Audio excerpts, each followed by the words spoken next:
C'est une coalition inédite que l'Arabie saoudite a décidé de mettre en place pour lutter contre les groupes djihadistes. 34 pays musulmans qui vont faire front commun. Mais dans cette liste, plusieurs manquent à l'appel. Mathias Inbar.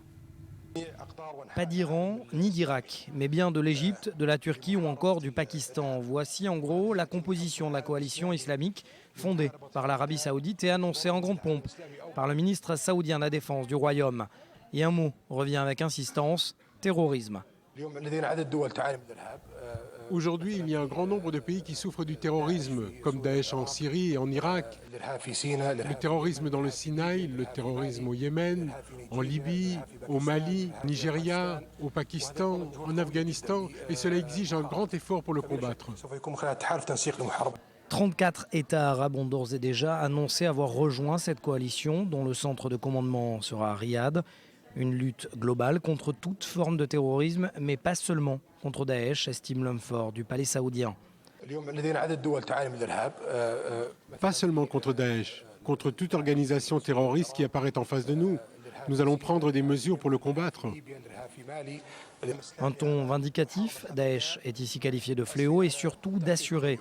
Une fois le cessez-le-feu en vigueur, de facto au Yémen, ce mardi, où la coalition militaire arabe intervient sous commandement saoudien contre les rebelles chiites, Riyad veut désormais s'attaquer à tous les conflits.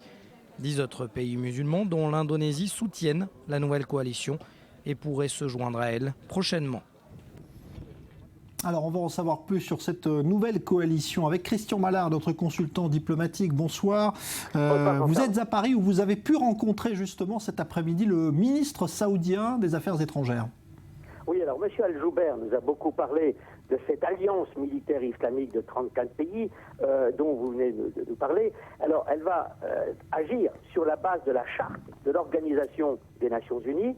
Elle aura un centre de commandement et de coordination qui va se trouver à Riyad, en Arabie Saoudite, et elle sera en opération d'ici 2 à 3 semaines.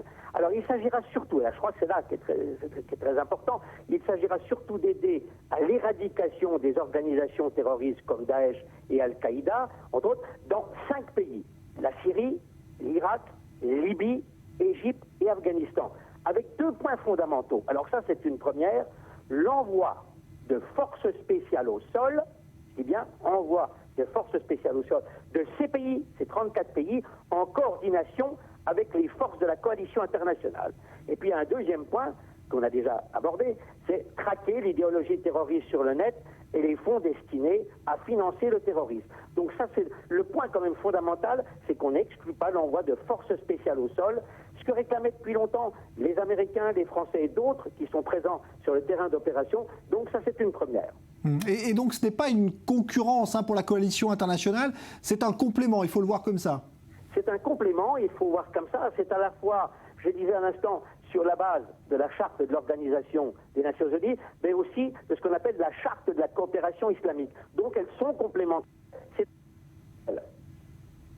Alors, on a perdu la liaison, semble-t-il, avec Christian Mallard, mais on a bien compris donc le sens de cette nouvelle coalition de 34 pays, des pays d'Afrique également présents au sein de cette coalition, comme le Sénégal. On va marquer